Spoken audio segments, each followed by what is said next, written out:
do these names mean to you? A list of will be pencil, loafers, chubbers, bobbers, wind beaters, dumpies, onions, bubble, sliders, bolo, stumpies, pingers, dibbers, zoomers. Well, if you like me, it meant nothing at all. If I stick on the end, wagglers and sticks, then those of you in the fishing fraternity will realise that they're names of floats. When you go into an angling shop, there's hundreds of them. And that doesn't include pole floats for using with a pole as opposed to using them with a rod. Now, the two main types seem to be wagglers and stick. And, there are dozens of each type designed to deal with every condition you can possibly think of. But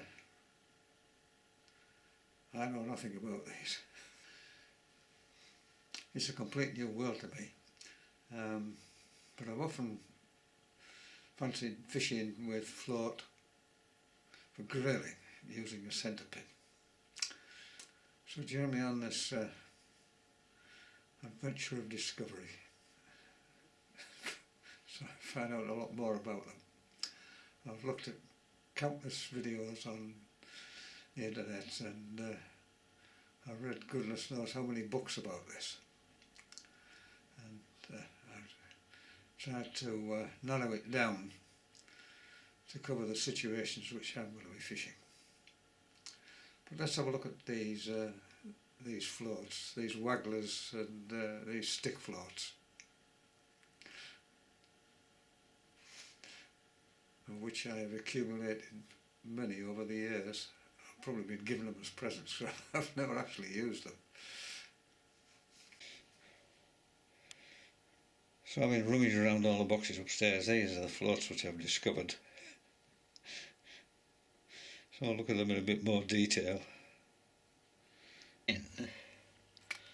A pike float. This is called a pencil float, I think. And if you look at it, the line goes right down through the middle of it. An inline float. This is another one which is made of polystyrene, which is called a dumpy pike slider, and it's the same, it's an inline float. This lot are all wagglers. The wagglers are designed so that they're attached to the line by the bottom only. There's a different variety of them here. This is a Polaris with a sort of strange fixing mechanism on the bottom. These are all called loafers, this lot here. These are called crystal wagglers. These are made of peacock quill.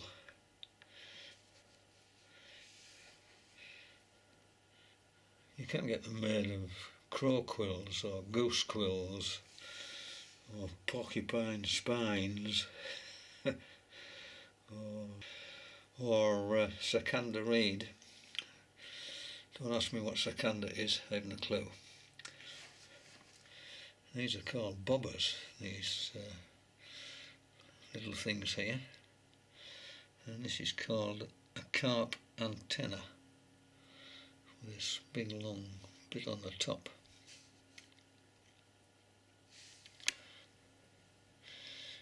Some of them have big round tops on, and some of them have little narrow tops on, which I think are called antennae. But I'm sure somebody will put me right.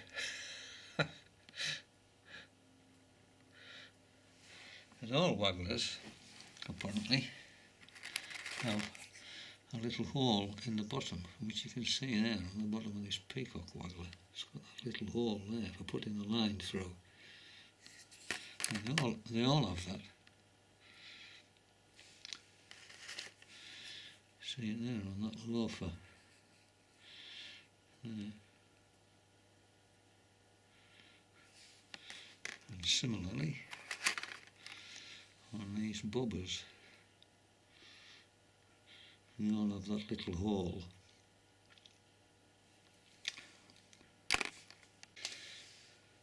This lot are all stick floats, and they're fished attached to the top and the bottom.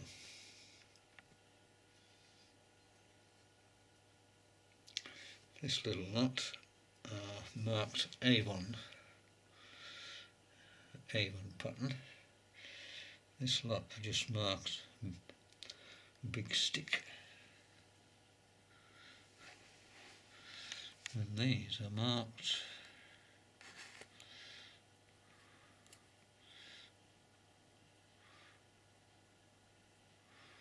wire stem stick.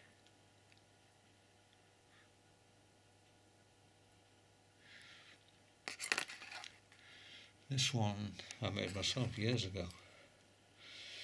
So a pattern in the Reggiani book about grayling fishing. It's made of balsa, but it needs painting up. And the easiest way of doing that is with nail varnish, which sets rock hard, and you can buy just about any colour you like cheaply in these discount stores.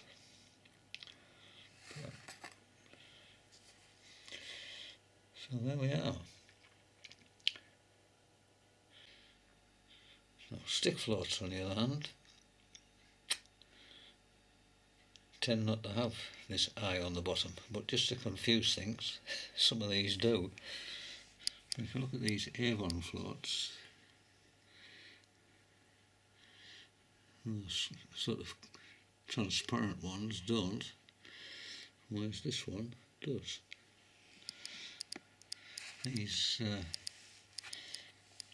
big stick floats, they don't have an eye on the bottom, whereas these wire stick floats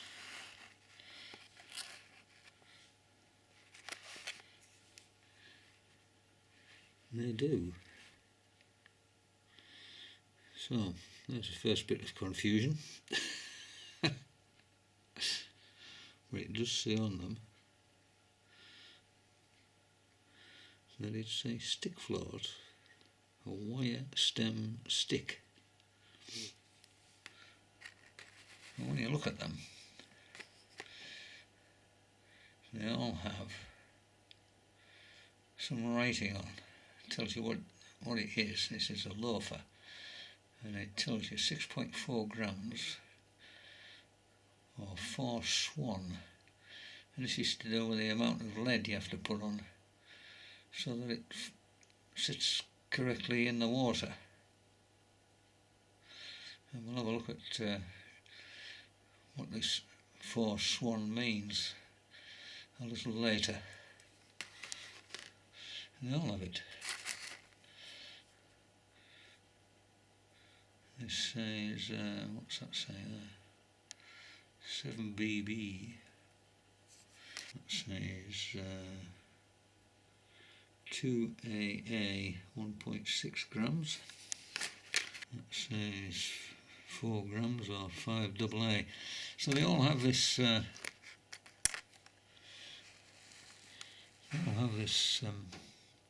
This information printed on them.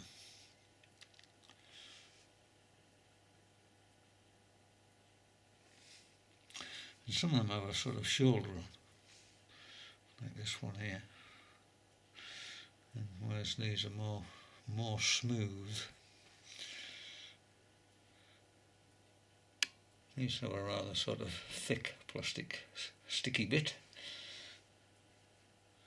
as do these, but these are made of wire. Just have that little bit on the end, reasons for which we'll look at in a minute.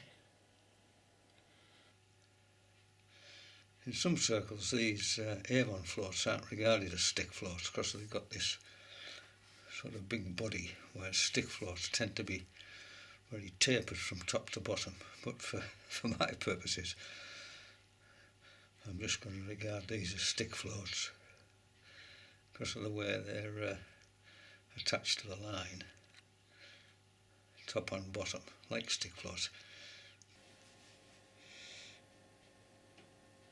The other thing that has me totally bemused is this question of float numbers. This information was taken from the website of one of the major sort of angling supermarkets, and these are stick floats, these are Drennan stick floats, and this is how they advertise them. This is a number 1, and it takes 5 number 6s, which is 0.5 of a gram. Number 2 takes 4 number 4s. Number 3 takes 6 number 4s. Number 4 takes 8 number 4s. And when it comes to these big sticks as opposed to sticks, the number 1 takes 2 BB, which is 0.8 of a gram, and so on. The number 2 takes 3 BBs, which is 1.2 of a gram, whereas the number 2 stick float only takes 0.75 of a gram. So what do these numbers here mean? I haven't the foggiest idea. Well, I don't suppose it matters much. I mean, when you get down onto the river, you shot it so that just the coloured tip is showing. So I'm just going to ignore that. It just seems a bit meaningless. So, what have I discovered about wagglers? Well, they're only attached to the line at the bottom. Well, look at how they're attached to the minute. And they tend only to be used in still water fisheries or slow moving rivers, apparently. But one of the big advantages of them is you can cast them further. And they all have a little eye at the bottom, which I've already mentioned. Now to get the bait down through the water, we use pieces of metal, soft metal, with a little slot in, little split, so they can be squeezed under the line. And there are 3 different types of this. You get spherical stuff, which is just called shot. Then there are long, thin bits called styles, but you need a special tool to sort of crimp them onto the line. And then there's a sort of an intermediate which is come onto the market called stots, which are sort of little rectangular pieces. They used to be made of lead, but of course it's bad for the environment and bad for wildlife, so most of them are made from material other than lead. Anyway, let's have a look at them, see what these things are. So this is an SSG. You see a slit in the middle. Triple A, double B, number 1, number 4, number 6, number 8, and it goes all the way down to number 13. You see just how big that thing is there, it's absolutely tiny. And you can buy them individually in a little box like that, or you can buy these multiple things, and you see this one contains from AA round to number 8, and you just turn the lid around so this hole is in the relevant place, and then you can just take out as many of each of them as you want. This is a little chart of them all. The biggest are 3 SSG. The names seemingly come from the shooting fraternity. SSG is shot for swans, stags and geese, apparently. LG is for a large goose. And then they go down, I don't know what AAA stands for or BB stands for, and then the rest are numbered. Why they all aren't numbered I have no idea, but anyway. And SSG is commonly called swan shot. This is the shot conversion chart, which appears on the internet. I think it came from the Angler's Mail. And this is the split shot size. This SSG. The shot sizes, as I've already said, are based on shot used in the shooting fraternity. These are enormous things. The more usual shots I've put down there in red, and these are absolutely tiny. I can hardly see them, never mind fix them onto a line. Although you can get fancy gizmos that do the job for you. I think some of this applies, these tiny things applies to very fine floats for fishing with a pole, which is of no interest to me. And these are the weights of the various bits of shot, and these are the shot equivalent. So instead of using a AAA, you could use 2 BBs instead.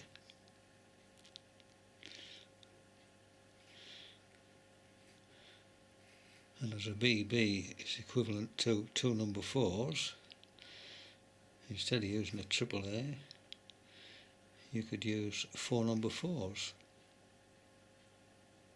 and so on, all the way down. Although it's a little bit confusing, because the number 4, according to this, is equivalent to 3 number 9s, but 3 number 9s only comes to 0.15 of a gram, whereas the number 4 weighs 0.2.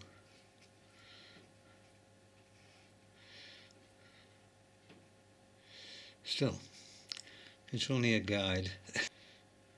And it's only real interest if you're a really dedicated float fisherman, you know, or if you're fishing in matches. So when you're fishing, how much of this stuff do you actually use? How much do you need? Well, when the float's in the water and correctly positioned, you should only be able to see that bit on the top, the coloured bit, the cap, as it were. All the rest of it should be under the water, so you've got to add sufficient lead so that it's not sitting too high in the water, and or even worse, it doesn't sink. And on each float, as I've already pointed out, it tells you what weights you have to use. But it's not quite as simple as that, because it depends on the conditions and where you're fishing, as to where you put these pieces of shot on the line. You can't just sort of lump them all in one big cluster near the bottom. This question of shotting patterns, how you fix this shot to the line depending upon the differing conditions, was the most complicated thing of all. So I've left it till the end of the video. That's where you'll find it. And I have to thank the late John Wilson, who unfortunately died last year, who was, I think was voted in some angling magazine as being the greatest angler there ever was. I've used his book extensively. It is a good read. It's, if you're just taking up coarse fishing, it's well worth buying. I mean, it was published in 1992, but you can still get hold of it, and it's not too expensive. And that's it there. You can still get it on the internet. It's not wildly expensive, about a tenner. But I suspect it's going to become more and more difficult to get hold of. But it's a mountain of information in there. Far too much for me. There are lots of other books which I found really interesting. Three of them in particular were a little listed. The earliest was published in 1971, called Encyclopedia of Float Fishing by Billy Lane.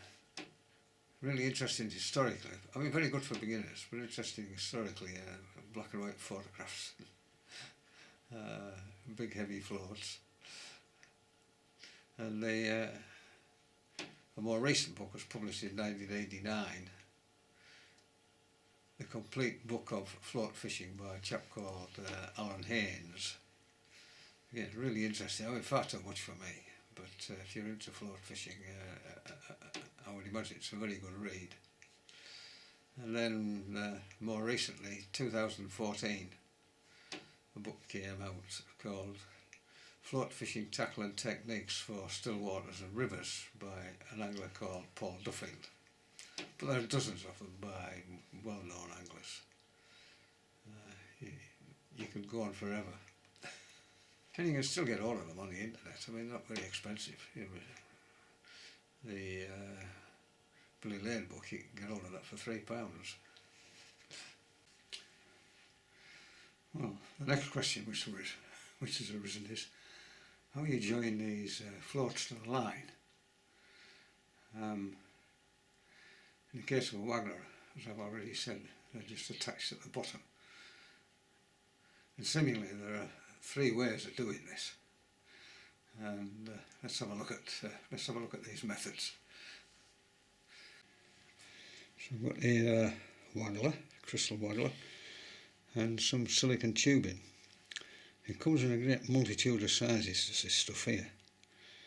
But if you can get hold of it, the old valve rubber for bicycle valves is ideal, but it's difficult to find these days. So I've just got a little bit of line. So the first thing to do is to thread the line through the piece of tube and then push that through the hole in the waggler, like so, and then push the waggler into the tube. You might need a little bit of mouth lubrication to do that. So there we are, and this protrudes below the waggler. I'll just a little bit, see there. You don't want to cut it off up here. So that's the first method. It's not ideal because the waggler doesn't sit very well on the water. So let's have a look at the second method of doing this. This is a very common method, apparently. So there's the waggler, piece of line, and this involves two pieces of shot rather than that piece of silicon tubing. And simply thread your waggler onto the line.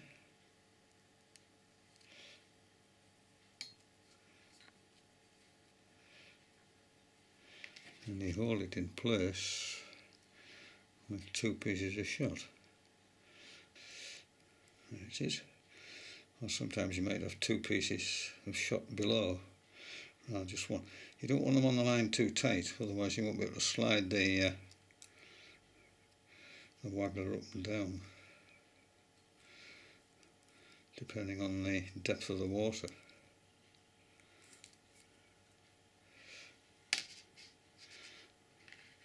That's a very common way of attaching wagglers. Now the downside to this is, of course, if you want to change your float, you've got to break the main line to get this off.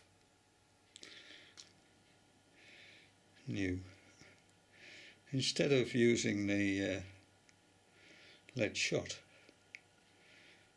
to fix the position of the float on the line, you can use what's called a float stop knot. Now I've come across this knot before because you use it when you're tying droppers onto leaders when you're fly fishing, but I'll try and demonstrate this knot now from behind the camera. It won't be terribly easy, but I'll use 2 different coloured lines. I'm using very thick line for these videos so you can see it. I mean, I think this is £25, this stuff on here. Anyway, let's have a look at this float stop knot. So this is the main line, and this is the line I'm going to make this float stop knot with. So I just line them up together, bring this end round, like so.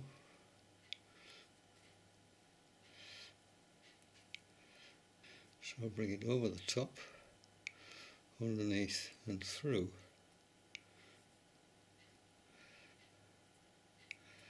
And I'll do that 4 times. Underneath and through twice. Underneath and through 3 times. Underneath and through 4 times. Like so.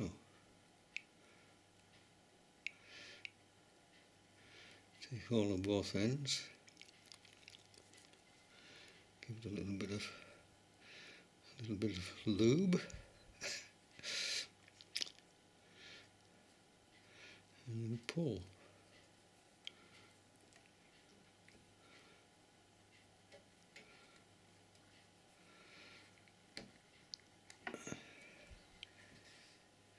And there you can see the finished knot, which slides up and down the line.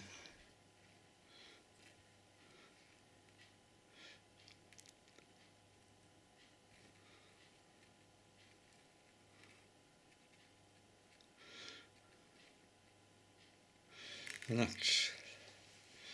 that's in much the same way as the lead shot. And just trim away the ends.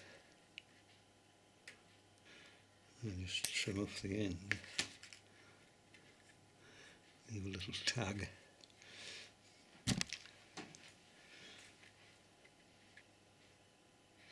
Just by way of a little diversion, if you were doing a dropper on a fly line,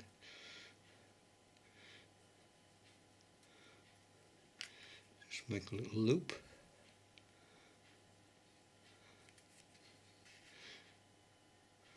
Pass that through there.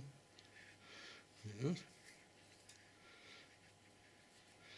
See that there? And just pull it tight.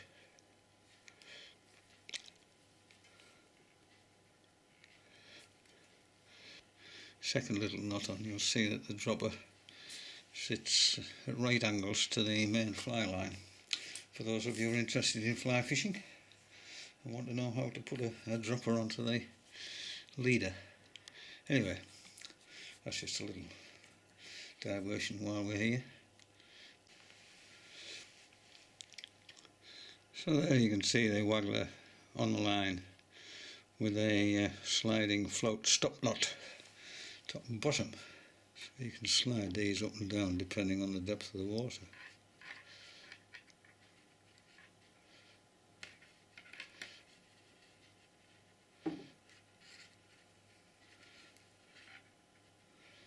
But you still have the problem of if you want to change the float, you've got to break the main line again,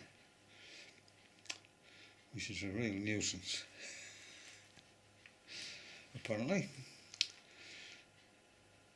But there is a fourth method. I said there was only three, but there are in fact four of these. And let's look at the fourth method, the best method as far as I'm concerned. These little things are called float stops, and you can put them on the line in much the same way as that sliding stop knot, or indeed the metal shot. But again, if you want to change the float, you've got to break the line, and that means putting two more of these on, because you can't reuse them. They're a one-off job. So to avoid that,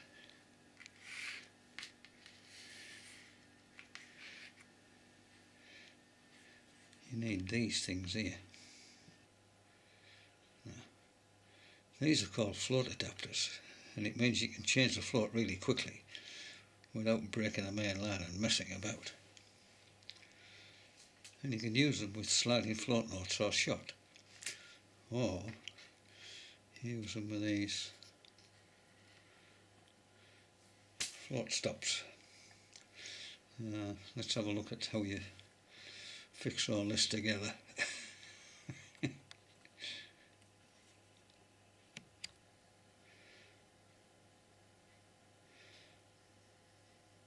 So you push your line through that little loop,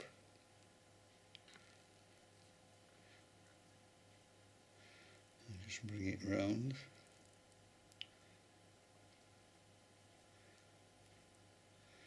And then slide one of these onto your line. It comes up over the wire, onto the line.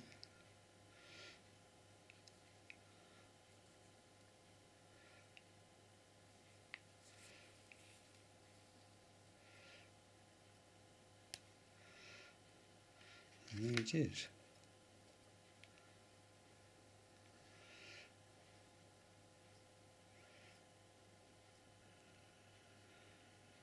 Put on your float adapter.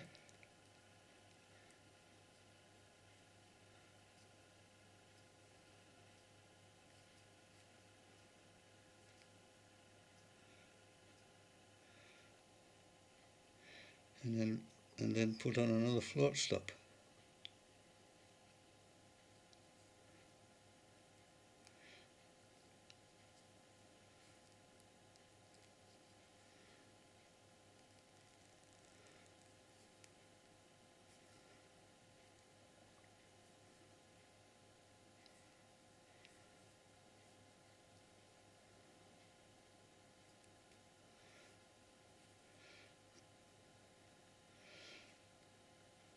There it is. And you just put your waggler float in there. A little lubrication.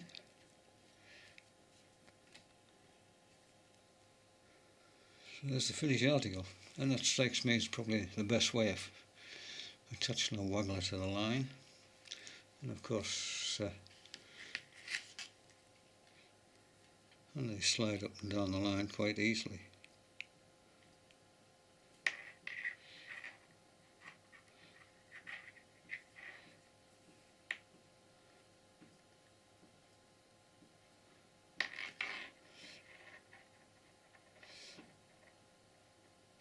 So I think that'll be the system. If I'm going to use a waggler, that'll be the system I use. But, as they say, each to their own, whatever suits you. So there were the 4 ways of attaching the waggler to the line. Now it's stick floats, so that seems to be a lot easier.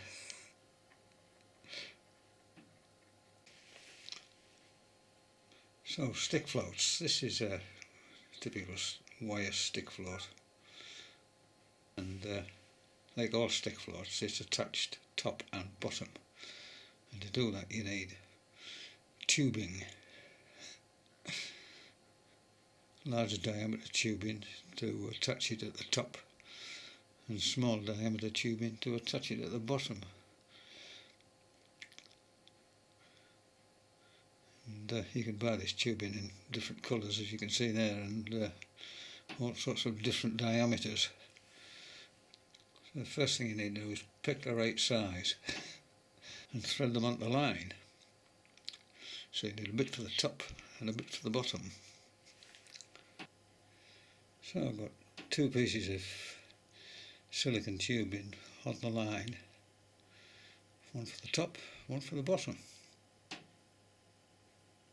So you can see the rubber at the top end, the line passing through it, and there you can see the bottom end attached, and according to John Wilson it should just protrude below the bottom of the float by about 1/8 of an inch, and who am I to argue with him? And of course the whole lot just slides up and down, and if you want to change the float you quite simply pull the rubber off and take the float off and put a new one on without having to break the line. Dead simple. Much simpler than wagglers, I have to say. Well,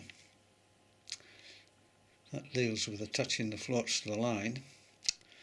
What else is there to look at? Well, reels apparently.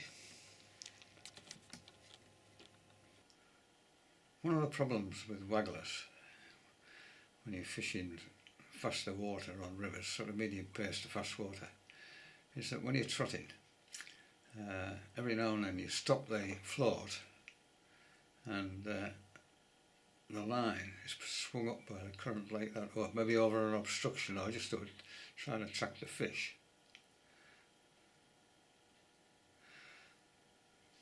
But if you've got a waggler on rather than a stick float, instead of the line swinging up like that, the waggler gets pulled under the water.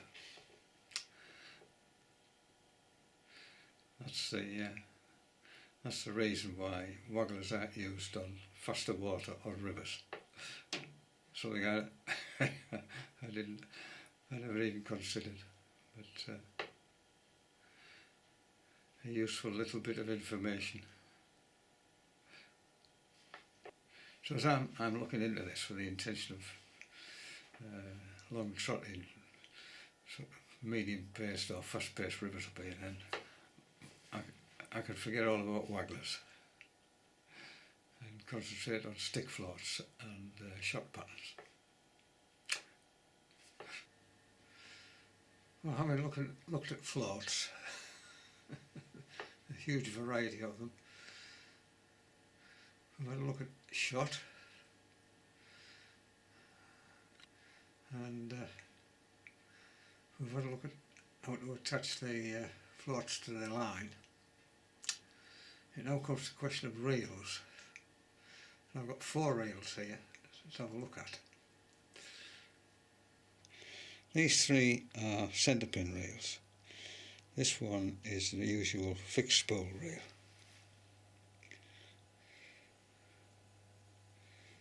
So I'll have a look at the fixed spool reel first of all, and look at the pros and cons. The big advantage of fixed spool reels is they're geared, so one turn of the handle winds in a lot more line than just with a straight centre pin. But That's about its only advantage. The thing about float fishing apparently is that it has to be frictionless.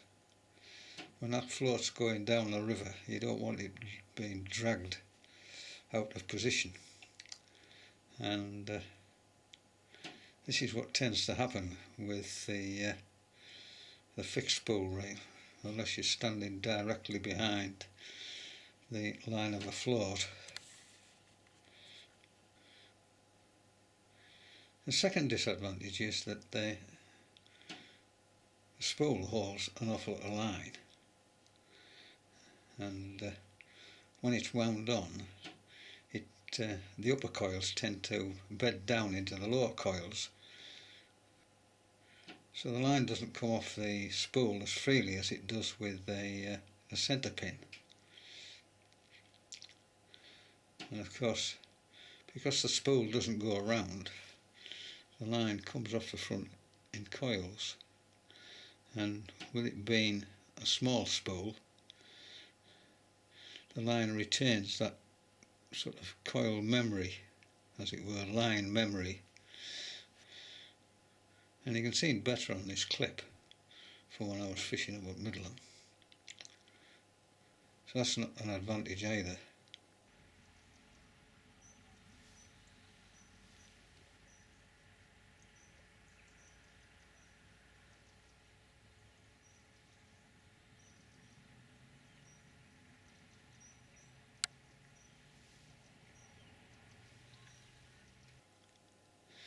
And of course it runs over the rim of the spool as it comes off, and so that has to be really smooth. Plastic is no good, you need a metal spool. If it's plastic, the line just catches on the little burrs on the edge and it doesn't come off as freely as you would like. So they're the disadvantages of the fixed spool reel when you're float fishing. The holy grail of float fishing is the centerpin. So let's have a look at them. The original centerpin goes back donkey's years, probably centuries for that matter. It's basically a bobbin attached to a branch with a nail. This is a more upmarket version, nevertheless it's quite old, but this is a sort of what the purists would call a true centerpin. The bobbin quite simply runs round on a pin. You can see there's no bearings, it's just this lubricated brass pin. It doesn't matter how much lubrication you put on there, you still get a fair amount of friction, which tends to hold the float back. So lots of modifications or lots of changes have happened to centerpin reels recently. Let's have a look at a couple of the more modern ones.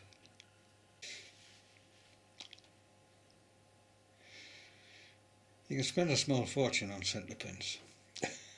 They're not cheap.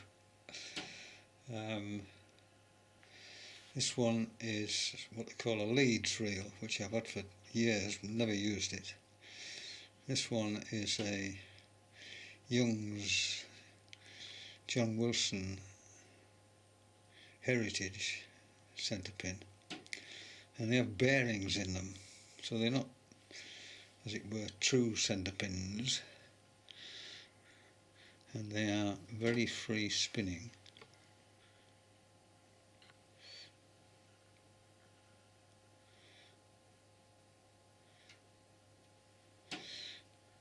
The leads has been in its box for about 20 years, so it probably needs lubricating. Nevertheless, it spins quite freely. And that's what you want, frictionless. So the float isn't held back by the line unless you deliberately hold it back. What you're looking for in a centerpin is almost frictionless motion.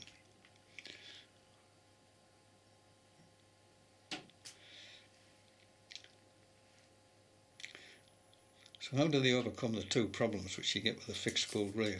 This question of line bedding and the question of line memory. and it's all to do with the arbor. Now, what is the arbor?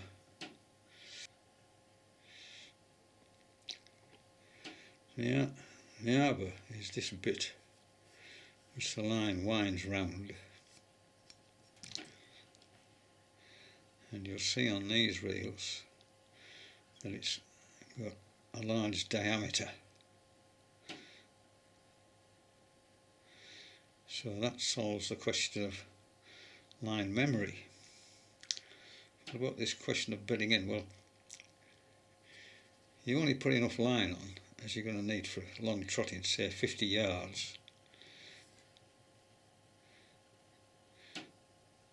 And so the wider the arbor, the less likely it is that you're going to get this bedding in problem. Now this reel has got quite a narrow arbor. As you see, the leads reel has a much wider arbor, and so you're less likely to get bedding in with the leads reel than you are with this Young's reel. But as you're only putting 50 yards on, the problem is minute. So whether you buy a reel with a wide arbor or a reel with a narrow arbor, I don't think it matters too much when it comes to centre pins, for the amount of line you've got on the reel anyway. Another problem you get with centre pins is when it's windy, especially if you're a beginner apparently. I've only ever tried it once, it was horrendous. Miles of line around my feet. And on this reel you've got a line guard here, which is designed to cut down on that problem, and in this one it can be removed.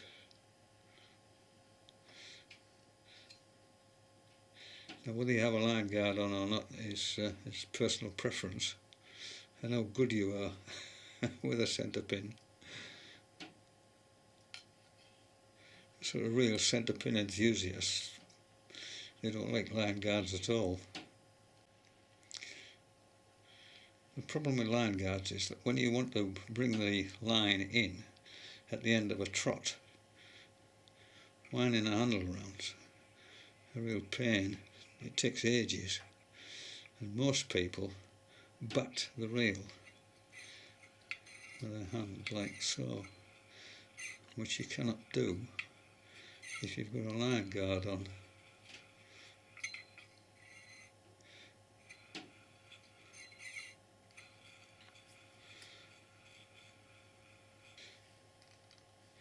Whether you buck it clockwise or anti-clockwise will depend on how you have the line coming off the spool, which I'll look at when I can attach this to a rod. So they are the holy grails of trotting with a float. Centre pins. You can pick up a leads reel second hand for about, I don't know, £70–80, whereas these things are, these Young's reels are more expensive. But if you're lucky you might get one in your Christmas box. Whether you have the line coming off from under the reel or from the top of the reel is a sort of personal preference really. Here the line is coming from under the reel, so that when you are winding back in or batting back in, it's a downward stroke, which is much easier I find. I'll just attach the reel with the line coming from the top of the reel.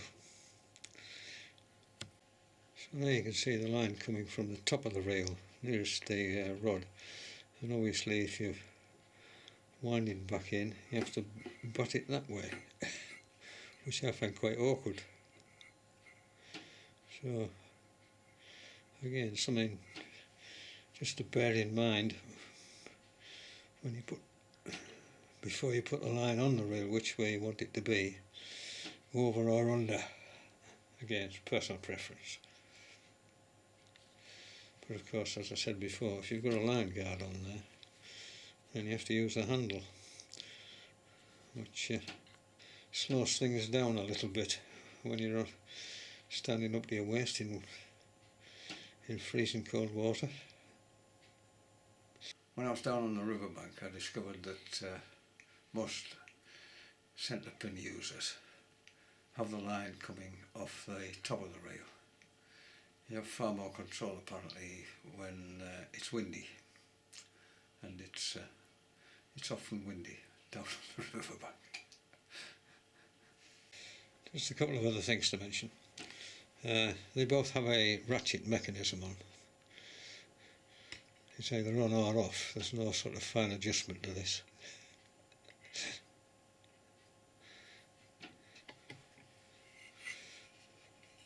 On the leads reel, with the friction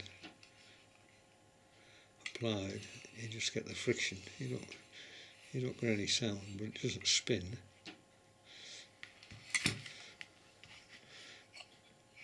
Whereas on the heritage reel, you get a clicking sound.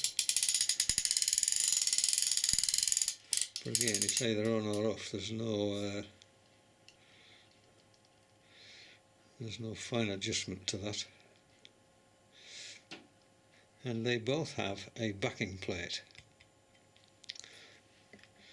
You can get centerpin reels which don't have this, what they call a cage reel. Hey, you can look them up on the internet if you're wondering what they are. Another thing to consider is whether the reel will fit. I noticed on this leads reel it has quite a long attachment to the rod. This is an Avon rod, and that's it at its maximum distance, and this won't fit on there because this bit which I'm holding here doesn't slide up the rod. Whereas you can see on this rod, it fits quite easily. This is a 13-foot rod for wagglers, it says on the case, and that fits quite well. So that's just something to bear in mind before you end up spending a lot of money on a rod or a reel and they don't fit, which would be a bit upsetting. When you're trotting with maggots, this is something I've noticed in my very limited experience of this. When you pull it in, sometimes the maggot spins round like a little propeller, and it puts twist in the line. And every time you trot and pull in, you get more twist, and eventually the line doubles back on itself, which I'll show you. It's a real nuisance. But someone was telling me that if you put one maggot on head first and one maggot on by sort of bottom end of tail, then this doesn't happen.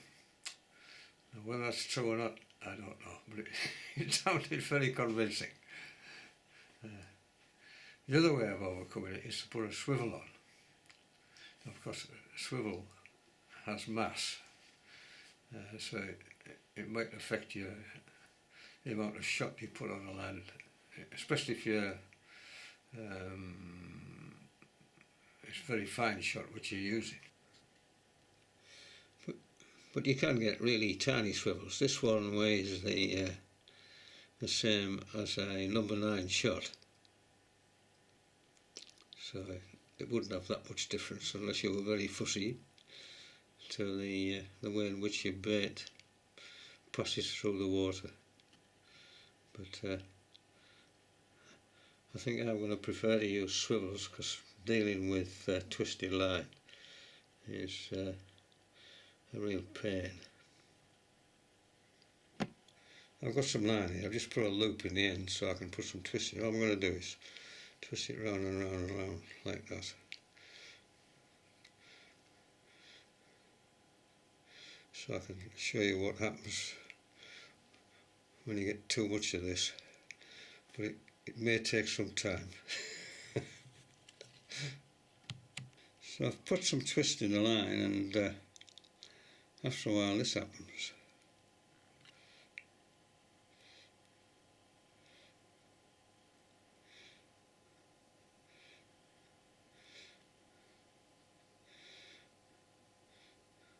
Which is a real chew on. You have to pull yards of line off the railings, lay it out in a line, usually on grass, and then rewind it back onto the spool. You might have to do this 2 or 3 times to get rid of all the twist, which you don't really want to be doing on a riverbank. So for me, I think a little swivel is the way out of this.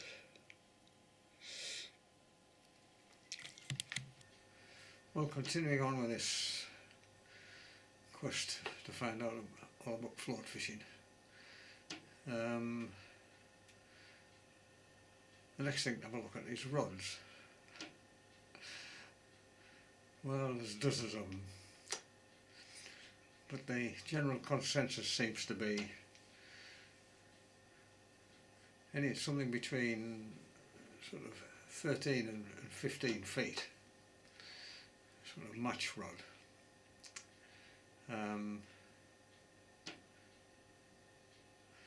There are longer, you can get 17 feet rods, but I think they're the realms of the real specialist. They are very expensive. You can use just a standard 12-foot Avon rod, but for true float fishing you need something a bit longer. I've had in my possession a long time a 13 feet waggler rod, which I think will suit my purposes. The last thing on this voyage of discovery is shot patterns. How to fix the shot to your line depending on the depth of the water and the pace of the water. And it's an absolute minefield. There are dozens of these, and I'm sure if you're a match fisherman you'll know them all, but I'm only going to deal with the basics here, and they're more to do with the rivers which I'm going to fish, like the Swale and the Ewer. So I'm going to look at shotting for faster paced water, slower paced water, shallow water and deep water. They're the 4 things I'm going to have a look at. So I've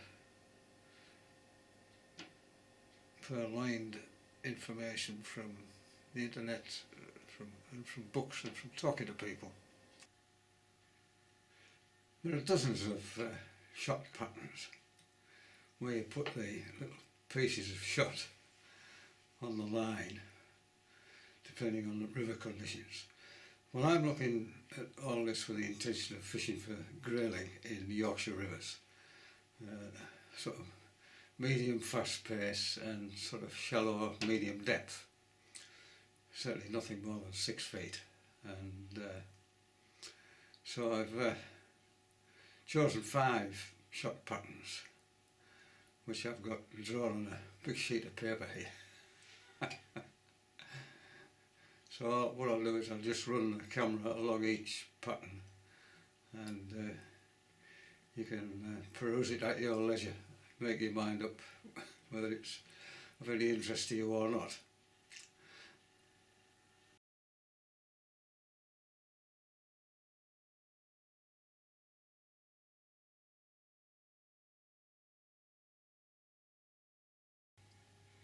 So we'll start at the hook and work our way back to the top. This is for medium depth, but about 4 feet, and medium pace. I'm not going to pass any comment. Just run the camera up this line I've drawn here.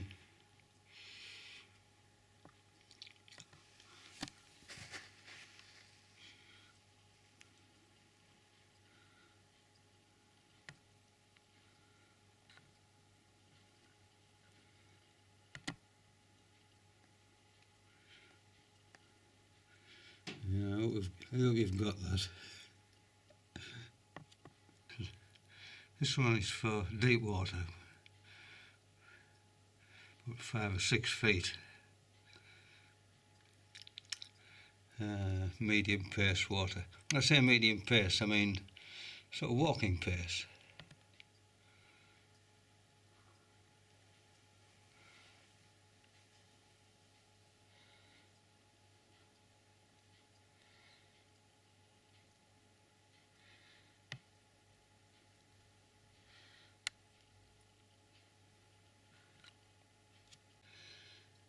This one is very common, a sort of shirt button style, which will become obvious as I move up from the hook.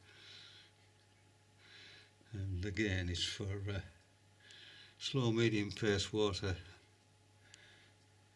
anywhere between 3 and 5 feet deep.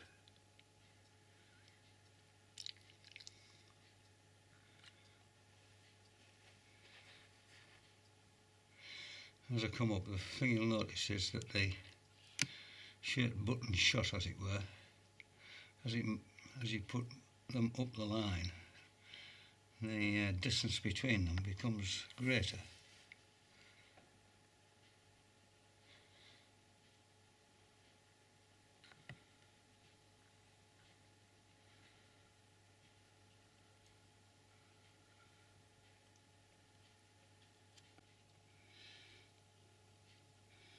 This number 4 is for water you commonly find in Yorkshire rivers when you're looking for grayling. These are fast water, about 2 or 3 feet deep.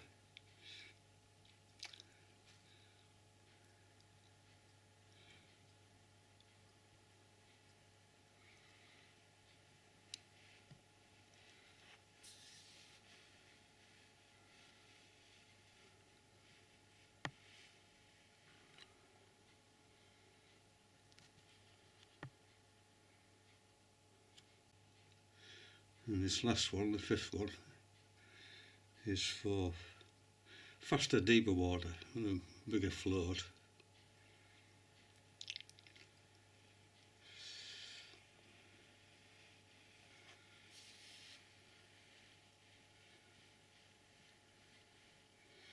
And there are 2 samples of floats there.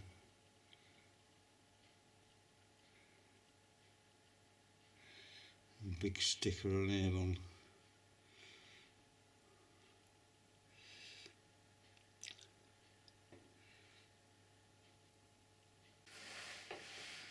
So those shot patterns cover the conditions which I'm likely to come across.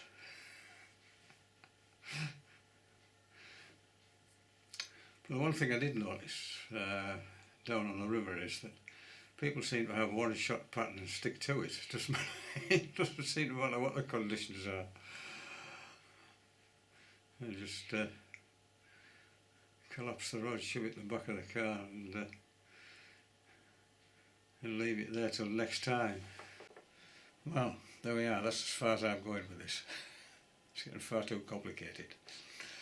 I've thoroughly enjoyed it. It's been a great journey, discovering about float fishing, watching videos of experts, reading books, and listening to people who are far more familiar with the world of float fishing than I am. I'm sure there's an awful lot needs amending in here. There's a lot of information in this video, and I'm sure some of it will need refining, if not completely demolishing. But a big thanks to those who've contributed to this. The next thing is to go down on the river and look at some couple of experts in this question of long trotting for grayling, and that will be in part 2, which follows this one hopefully. Anyway, for now, take care, cheerio.